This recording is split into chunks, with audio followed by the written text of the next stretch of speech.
Welcome back to the Digital Accessibility Podcast. If you're looking to learn more about the field of accessibility, how to implement it within your role or your company, or to get advice on where to start or see how others have navigated complex issues that you may find along the way, then you're in the right place. I'm honoured to be able to share these insightful chats with thought leaders, advocates and practitioners of digital accessibility throughout this podcast, and I hope you'll find it a useful resource. As always, thank you so much for listening, and I hope you enjoy the chat. Today, I'm really excited to be joined by someone who's been doing incredible work in the digital accessibility space for many years. Ben Ogilvie, Head of Accessibility at ArcTouch. Ben's journey into this space is both deeply personal and professionally inspiring, and I think our listeners are going to get a lot out of this conversation. Ben now leads the accessibility efforts at ArcTouch, a mobile and connected experience studio that's grown massively since he joined. He started out as a product manager and is now head of accessibility for a company-wide commitment to accessible design. So welcome to the podcast, Ben. Thanks so much, Joe. Really excited to be here and a part of the storied history of incredible guests on your podcast so far. I really appreciate being included. Well, I'm still gobsmacked, awestruck, and incredibly honored. And so thank you so much for being here. So I guess we'll get started. As with every other episode, it's always nice for our listeners to sort of get a bit of a feel for your background. So what first got you into accessibility, Ben? Yeah, I, as many of us in the space do, have a pretty personal path in. In the early aughts, I started working for Apple as a Mac genius at the time at the retail stores, and then over time progressed into a retail operations IT support role. But in 2009, I was working in California. My father was training for a bicycling race for his 60th birthday, and he's always kind of been, Superman, captain of all the sports teams, all of that, very athletic. But as he was training for this race, he came around a corner in the neighborhood where I grew up and collided with a delivery truck and became quadriplegic. And I flew home from California to Texas to retrofit his computer so that he could keep his job, and was able to do so, but it was way harder than it should have been. And I kind of thought, okay, what do people do if they don't have a computer nerd in the family?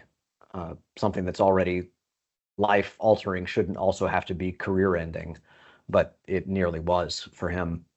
And he was able to keep his job for a number of years after that, using everything primarily by voice and with a bit of interaction with a stylus on his hand that he's able to control a bit. But that was kind of my being thrown into the deep end of learning about software accessibility and kind of seeing the gaps in ways that things are not built for a large portion of the population. And so I stayed at Apple for a few more years after that, but still on the operations and support side. And I decided I wanted to be closer to building product. And at that time, I came over to ArcTouch, which had started at the same time in 2009. I joined at the beginning of 2013. We were about 25 or 30 people at the time. Cool. And came in as a product manager, but was kind of doing stealth accessibility on the sides. As long as clients didn't ask questions about timeline or budget, I tried to see what we could sneak in to make things a little bit better as I continued to build the skill set myself. And that was kind of my start in the space. Incredible. I've actually I think in previous discussions you've mentioned stealth accessibility before, and I think I've coined that phrase a few times recently in conversations myself, because I don't know if I want to give the game up, but obviously as a recruiter, people are asking for front-end engineers or product or project managers or program managers, and my conversations with candidates, regardless of the role, and if a requirement is accessibility, I'm always talking about the topic. So I feel that I'm doing my bit by being a bit stealthy and being like, well, if you've got some knowledge and accessibility, you're going to be making better products, in my opinion. And I think that that's sort of how it is. So I guess people are going to start looking out for that now in my candidates. But Yeah. another thing I loved, the way that you phrased something just then was where you said making products that are better or that couldn't be used by a large portion of the population. I think language is really important in the accessibility space, and it's quite tricky as a now podcast host, but just generally having conversations that we use the right language. And I think that that's such a nicer way to express who this actually affects. We're always on the conversation of people that have impairments or with disability, live with disabilities or conditions, temporary, could be, or long term. But I think describing that as we're here for the user, regardless. I think that's a really nice way to phrase it. Yeah, and it's one of those things that I have lots of conversations with clients who are at various stages of their kind of own awareness and progress along the journey. And a lot of times those first conversations are just about widening the lens and understanding the impact of accessibility on just good product design in general, and specifically on how to reach what is, it turns out, the largest and most historically underserved population in the world globally. So yeah, absolutely. And that's the thing. So on that topic of stealth accessibility, so that was before it became your full-time role. So did anything change in particular at ArcTouch that made you push for that? Or how did you sort of manage to get that title and that sort of buy-in, that sort of million-dollar question, I suppose? yeah, the second inflection point for me was also deeply personal. I had continued to kind of do that work on the side for a handful of years from when I joined.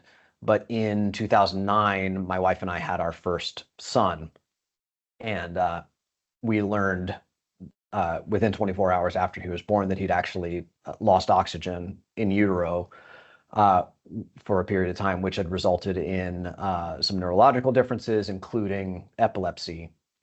And we spent the first chunk of time in the ICU, and once things had stabilized and I came back to work, I talked to my management and said, hey, I can't be doing this kind of as a side gig anymore. This is the work that I'll be doing in some capacity for the rest of my life. But I don't know if there's space for me to do that here. And they effectively said, we'll make space.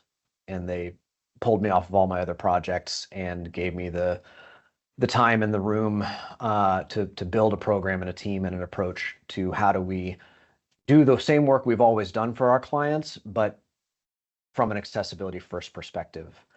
And the company was founded from the beginning on the concept of building lovable products. And they had originally defined that the pillars of what makes a product lovable is that it is both useful, but also delightfully designed. And we've now added a third pillar to that, which is useful, delightful, and accessible. And we've gotten to do that work, thankfully, with some incredible brands and clients and partners, and kind of introduce that concept to their work streams as well. That's absolutely incredible. And I guess it's yeah, it definitely speaks to the field of accessibility, like you say, that personal experience. And I think that at times I've struggled with imposter phenomenon or imposter syndrome, where you think, do I belong? But everyone belongs, but it makes it that much more meaningful for you as a practitioner in that space as well, because like you rightly identified, this is your life. You have a son. You also already stepped into that and gave your time and effort and built the knowledge to ensure that your father could still work as well. So it's sort of bred into you, and I would say that it's not uncommon to hear people that have had that similar type of journey into accessibility. But I do think that there's obviously still space, and you've probably seen this yourself, of people that have just got an innate amount of empathy and would just love to make the world a better, more accessible place as well. So, yeah. But yeah. Yeah, absolutely. And one thing I've found is, to your point, um, a number of people in the space do have the personal connection, but many others have kind of stumbled their way into it in one capacity or another for various reasons.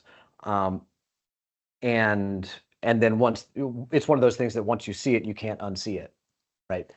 Yeah. Um, but one thing that I found, and a friend of mine uh, said at one point, not everyone has had that light bulb moment yet, but when you're having these conversations with, you know, clients, vendors, partners, whoever, if they are, if they haven't had their moment yet, one of the most impactful things you can do is let them borrow yours. And so storytelling is such an important part of doing this work, kind of sharing either personal stories or as you get into testing with users and really seeing the impact, letting people have that moment, that personal connection to understand why this is something that's not just compliance, but it really is building things that work better, and also future-proofing products and all those benefits as well. Yeah, absolutely. That innovation piece, and it's very similar to sort of reach. It probably shouldn't be because, like we're saying, it should be in at the start, right? But I guess that research is so important, and that Yep. R&D side of things. So companies with a good research and development facility or team, or commitment, I'd find it really interesting, strange, and probably infuriating if they didn't have an element of accessibility in their research and development. But Right. hopefully we'll start to see more and more of that Yeah. as the years go by. But awesome. So ArcTouch has had that massive growth as well. You mentioned there were sort of 20 people when you first joined in 2009, and it's We're been about acquired. 300 now. Yeah. Wow. Oh my God. So yeah, huge, huge growth. And I'd like to think that that's purely because of all the work you've done in accessibility. I But wish I could take that credit. I can't, but we've gotten to work with incredible clients and, continue to grow apace with them. brilliant. And there was an acquisition in 2016 by WPP. So Yeah. I know that that may have had something to do with it, but has there been a key role that accessibility has played in that growth story, and how sort of have you had to manage that internally rather than just the products you're building, I guess? Yeah. When we made accessibility kind of a core component of the work that we do, it was kind of in parallel with the beginning of the pandemic. Because my son was born in 2019, and then I came back, and shortly after that, the pandemic hit. And so there's lots of variables that came into play across agencies and across all kinds of companies, both in scaling up and scaling down, and all of those waves of that roller coaster. So it's hard to track what influenced what, but certainly that acquisition in 2016 was a big benefit to us.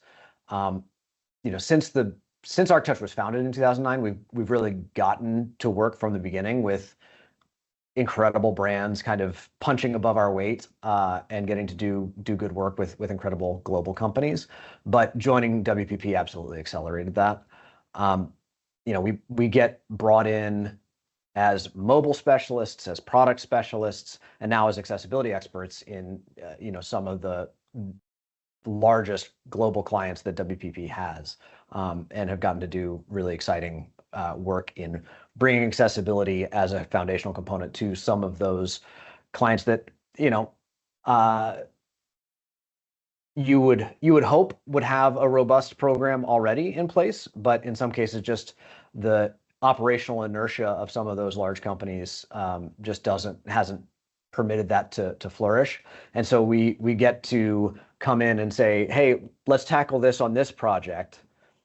And then when people start to see how that has been successful on that project, we get to start having conversations with other teams within those organizations.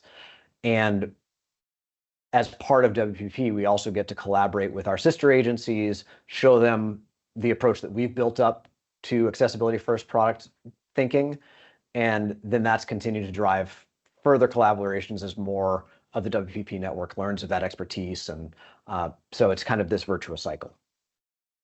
Amazing. Yeah. And I guess it's probably opening more doors than it's closing for you as Yeah, well, absolutely. because, and it's, I think we're starting to see a lot more in Europe, or in the UK at least, with our clients. So I'm very familiar territory. We're now a company of 6 people, but we work with huge global brands, and feel very fortunate. And it's hard to measure the impact as a recruiter, because unless we're constantly in contact with the managers. But I like to think we're doing a good job at helping teams grow with that expertise. But that's great to see that you can really partner with, historically, I guess, people that you might have seen as competitors, or companies you may have seen as competitors, but now actually working together, sharing that knowledge. And I think that that's a huge aspect of the accessibility space anyway, is that free and open transfer of how about trying this out, because Yeah, that the end goal is a better internet, a better experience for everyone. yeah, absolutely. Amazing. And that kind of brings me on quite nicely, actually, to this next question. Don't know how I managed to do that. You have done fantastic work over the course of your career. And someone that has popped up during that time is Joe Devon, and the GAD Foundation in particular. Yep. So, or GAAD, I should probably say, just to help me out with the captions later. But can you tell us a bit more about the GAD Foundation, and what it's doing to help within the broader world of accessibility? Yeah, so Global Accessibility Awareness Day, a lot of people at this point don't know it because it's such a global phenomenon, but that's recognized by huge companies, the largest companies all around the world. But it started with a blog post that Joe Devon made as he was watching his own father struggle with banking as he aged and lost his eyesight and hearing and other things. And Joe, just out of frustration, posted on a MySQL database development blog, kind of this, he calls it a backwater blog that probably only had 10 people that really frequented it regularly at the time. And he just said, accessibility has to go mainstream for developers now. And there's a whole story about how that became this, grew into this major thing. Jennison Asuncion, the other co-founder of GAD, saw that blog post. He and Joe didn't know each other, but he reached out and said, let's do it. Let's make it happen. And they created the first GAD. And it's been an incredible run since then. It was massive from its first year. 10 years after that first GAD, they created the GAD Foundation. And the goal is really to shift the culture of software development and disrupt that culture and inject accessibility as a core principle and a foundation of kind of the culture of software development. And I reached out to Joe a number of years ago and said, hey, I'm trying to build this culture within an agency, and we've got some things that are inherent to agency life that are different than product companies, or different than organizations that have multi-year single product suite types of roadmaps. So I'd like to pick your brain about how I might approach that. And starting from that initial outreach, we formed a friendship, and Joe and Jennison said, we don't see a ton of other people that are in kind of the position from an agency perspective that you all are as ArcTouch, that are really pushing for accessibility. And after a while, they invited me to join the board of directors of the GAD Foundation. So we've really gotten to do some exciting stuff. There's folks can learn more about what the foundation does if they go to gad.foundation, but there's a number of different aspects to it. One of them that we got to work with Joe on was putting together our State of Mobile App Accessibility Report. He had, a number of years before that, worked on a State of Accessibility Report that covered primarily web to start, and then started to shift to mobile into 2021, but that was the last year they put out that report. So I know we'll talk more about the report later, but that was one of those areas where there's so much in the world of digital products that exist that are touched by agencies. And if we can drive that culture shift to where agencies are pushing their clients to make things accessible, as opposed to just maybe including it in the contract as a compliance checkbox sort of exercise, and really driving towards best practices and introducing those across their suite of client work, that will really make a dent in so many aspects of what exists in software and interface across all industries globally.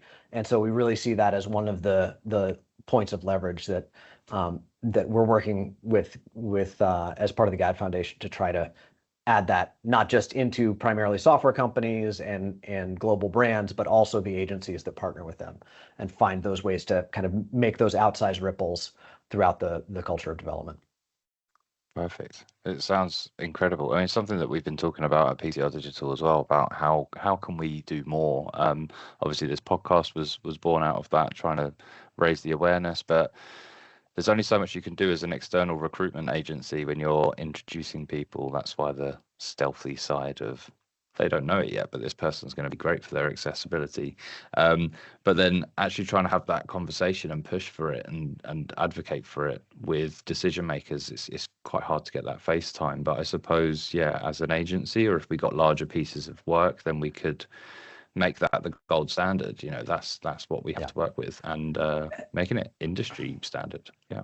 And that's one of the other things I've found as part of WPP, is that there are pockets of people who care deeply and are doing this work day in, day out, and pushing for it within those agencies, but it's very siloed.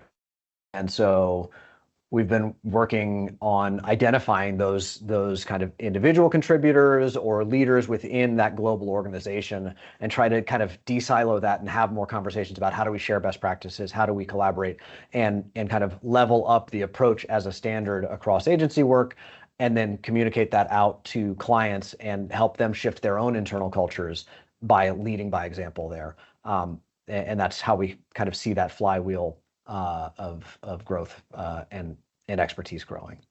Amazing. Yeah.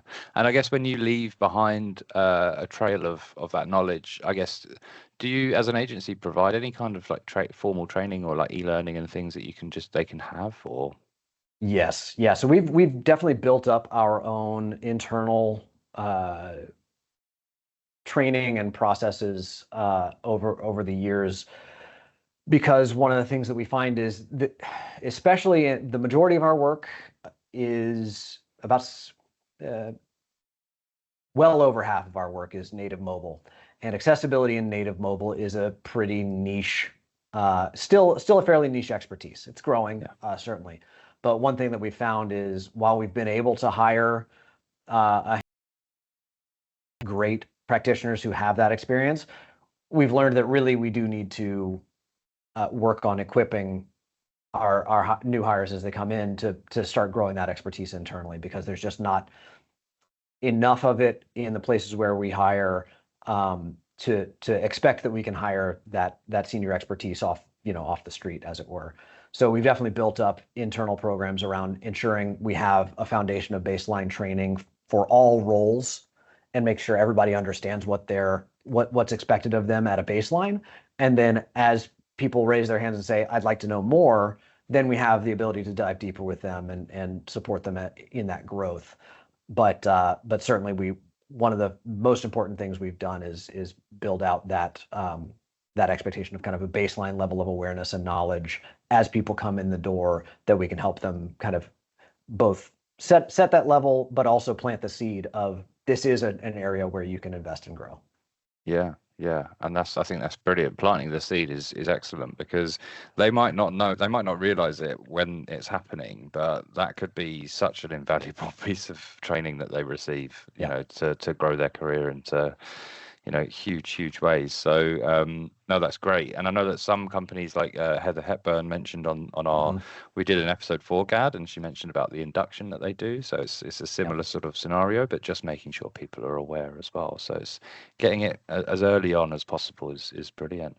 And I guess on that hiring perspective, would you say that that's how it's starting to embed within your team's cultures and or the culture in general at ArcTouch?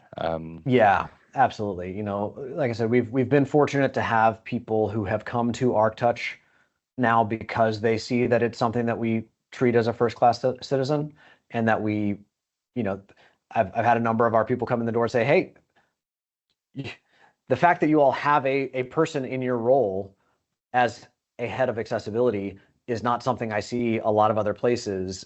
You know, a lot of our team is in Brazil because when ArcTouch was founded, the first engineer that was hired was from Brazil, but living in San Francisco at the time, and moved back to Brazil and have just continued to hire there as we've grown over the years.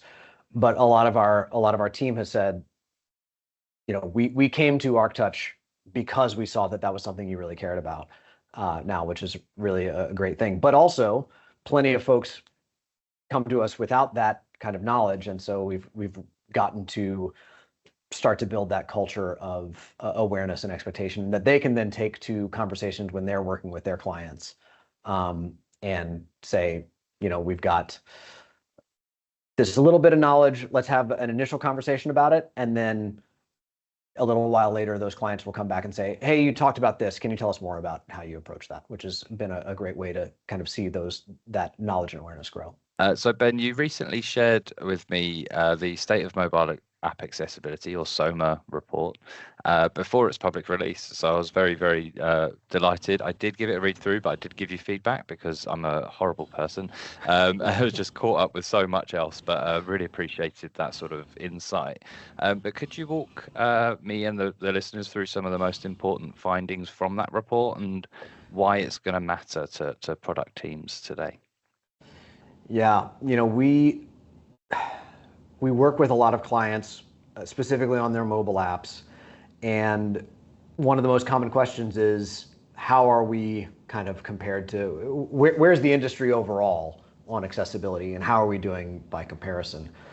And we started to kind of look for industry baseline data, and it really didn't exist, or at least wasn't current. I mentioned earlier Joe and his State of Accessibility report, where in the last year that report came out, they started to focus on mobile, but there really wasn't much kind of that was broadly available.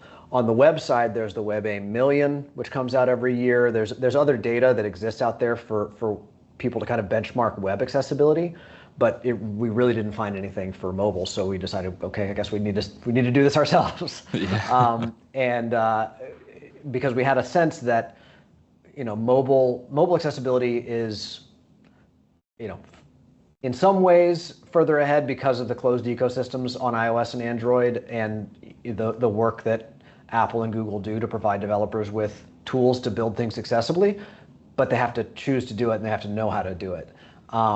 And on the other hand, mobile accessibility is a bit further behind because it's not open source code. You know, there isn't as much support out there to improve things and monitor things. So we looked to start providing some kind of benchmark or baseline data and contribute it to that global conversation to say, okay, where are we? So we at least know where we can go next. So what we did in this first version of the report is we looked at 50 different apps on iOS and Android across 5 different industries. We looked at food and delivery, payments, fitness, shopping, and streaming. And we looked at kind of the core user journeys in each of those industries that existed in all of those apps.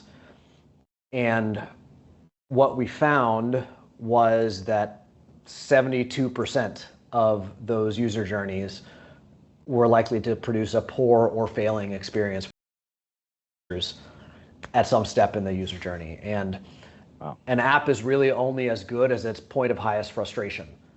So, you know, when nearly 3 out of 4 of those produce what we rated as poor or failing, you know, those apps are likely losing users, likely losing business, causing brand harm, all those things.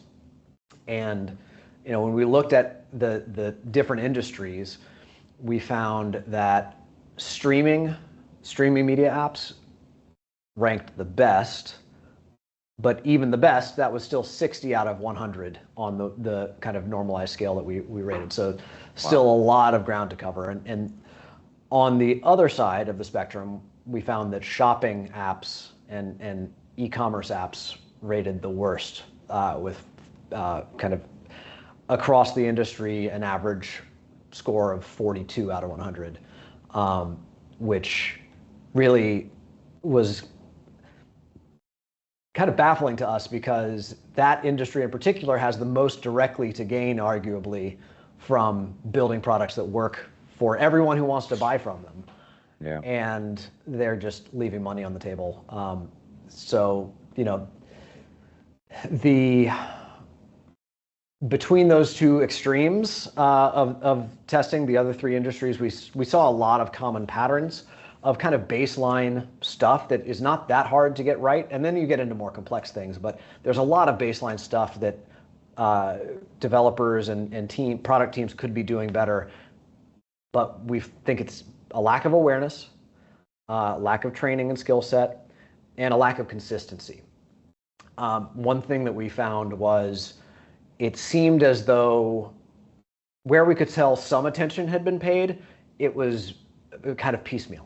Because you would have one screen in the user journey that did well, and then the next step completely fell flat, and then the step after that was doing okay again, and it was clear that, you know, or from what we could tell, teams might be doing a sprint here for accessibility bug fixing and a sprint later for bug fixing, or that those two screens had been audited before, so they were done, but the one in the middle hadn't been audited yet, and so it was not part of the kind of definition of done to make it accessible from the beginning, and that it was kind of this break-fix cycle, and that there was that culture shift that needed to happen.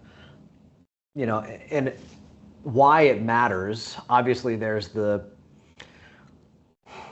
EAA that's just come into force.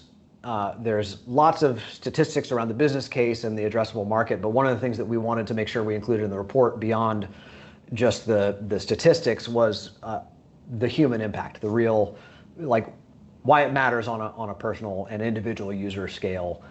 So that was one of the things that we did was, in addition to our internal testing, we also made sure to get feedback from users with disabilities, working with our partner Fable, to bring that kind of human perspective to the impact of that lack of accessibility in those user journeys.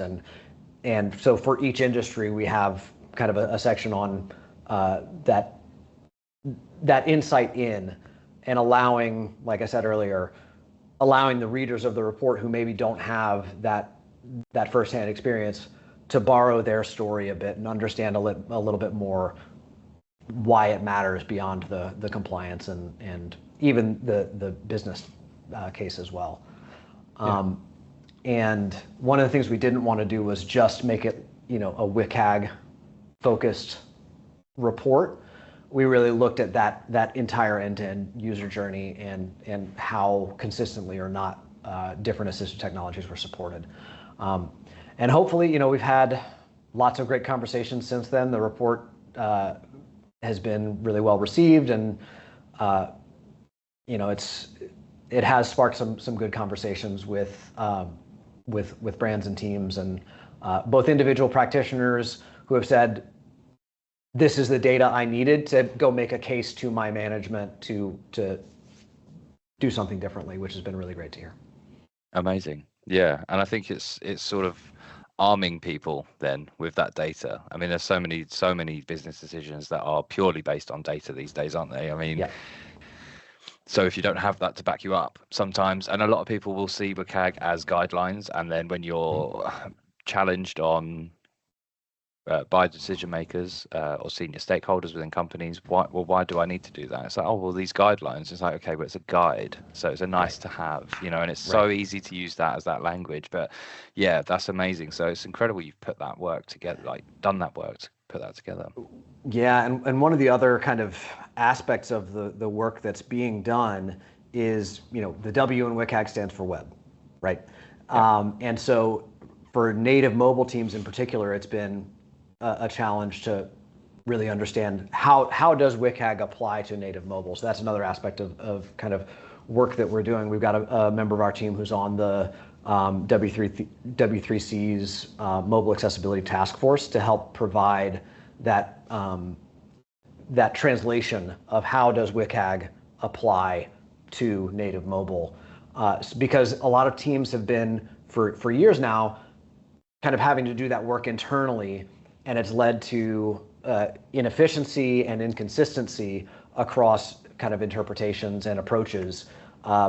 So that's another aspect of work that we're excited to be contributing to, is that mobile accessibility task force to help provide some clarity from the W3C level into that, so teams can get to work doing the work rather than kind of bike shedding about how to interpret WCAG success criteria. Yeah, perfect. So do you think that might end up in a MCAG, a mobile? It may. You know, there's been conversations around that. Right now, it's working under the WCAG to ICT approach, and kind of adapting from there, because that's kind of, there's an existing kind of knowledge cascade and process that exists to inherit from. Whereas if a separate MCAG thing were to be adopted, none of the legislation points to that, right? Yeah. None of the legislation says anything other than, well, most legislation either adopts or points to WCAG as a standard. Yeah. And so, you know, the team wanted to make sure that they were aligned and could kind of flow down from that, because if you're looking at what do I need to do from a compliance standpoint, well, the regulations say this. So we wanted to make sure that or the team wanted to make sure that was kind of clear and transparent. Yeah, perfect. And that's a much better way to say it, MCAG, rather than me trying to put an M at a maybe a McDonald's. No. Anyway, perfect. Well, thank you so much for all. I mean, that's incredible, and it's definitely going to be so usable. We've started to read through it, and we're having great conversations off the back of the work that you've done. So thank you on that report, just to sort of help raise that awareness as well. So I definitely implore people to seek that out, utilize it, and use it in their conversations around the state of mobile accessibility. I think it's something that, as you say, I mean, it's a space that, as a recruiter, I've worked in for coming up to 8 years, and for certain clients in the iOS space anyway, for accessibility, and it's incredible how little is still known. I guess there's elements of stuff not being open source or shared publicly with certain applications on the mobile side. However, there is still growing knowledge in that space, and I think this is a really good step towards broader knowledge on mobile accessibility. So yeah, thank you so much on behalf of everyone else. Awesome. And so finally, if you could give one piece of advice to companies other than reading the SOMA report that are just starting to invest in accessibility, what would you say that would be? Yeah, you know, it's probably not groundbreaking to anybody in the space or who has been doing the work for a while, but start small. Accessibility is such a deep, kind of deep and broad topic that it can feel paralyzing and overwhelming. And starting small and thinking about, okay, what can I do this sprint? What can I make better in my product requirements just for this one feature? Yeah. And just start to build on that is really the first piece. And the second one that's really critical is do all you can to try to get feedback from real users. At some point, wherever you are, get feedback, bring someone in, compensate them for their time, but get real user feedback, because that is, I think, the biggest return on investment you can make to help make the case or help leadership understand the need beyond just saying, look at the guidelines or this is, you know, a regulation that's required. Really humanize it. And then the last piece I'd say is early on, we found great partners to support us as we started to learn the process and the journey and kind of build out our program. And now we get to be those partners for our clients. Find the right partners, so that you're not having to go it alone. Because so many folks in this space start and feel like they're the one person shouting into the void. And finding real users that can help tell the story and partners who can help support the growth and accelerate you to the next step is huge. Yeah. Oh, all very valid and amazing points to be made. And I think that's a huge part is the knowing you're not alone in this space. I remember the first time I heard of Global Accessibility Awareness Day, and I was like, there's a day? I was like, well, every day is Global Accessibility Day. But I was like, oh my God, like, and this is global. Like, and as soon as I went into even just one of the events and saw that there were like 50 to 100 people attending this webinar on accessibility, I was like, okay, it's pretty good. It's getting there. There's going to be more awareness, and this is great. And it's I think that a lot of burnout comes from feeling you're alone, feeling like everything's on your shoulders and you have to do 100%. But there's so many conversations I've had where people have said, look, I think it was Mamuna actually, who's at Stepstone Group here in the UK, and she said every step forward is a step forward. Absolutely. So celebrate the small wins, like you've said. Start small. It's something, you're making progress, and accessibility is incremental. It's not going to be done 100%. Right. Nothing is perfect in this world, but yeah, every little bit you can do helps. So yeah. Then the last thing you said, other than reading the report, but I will just plug, if anybody is interested in reading the report, they can grab it. It's free. ArcTouch.com/SOMAA. Or you can just go to ArcTouch.com and find it from there.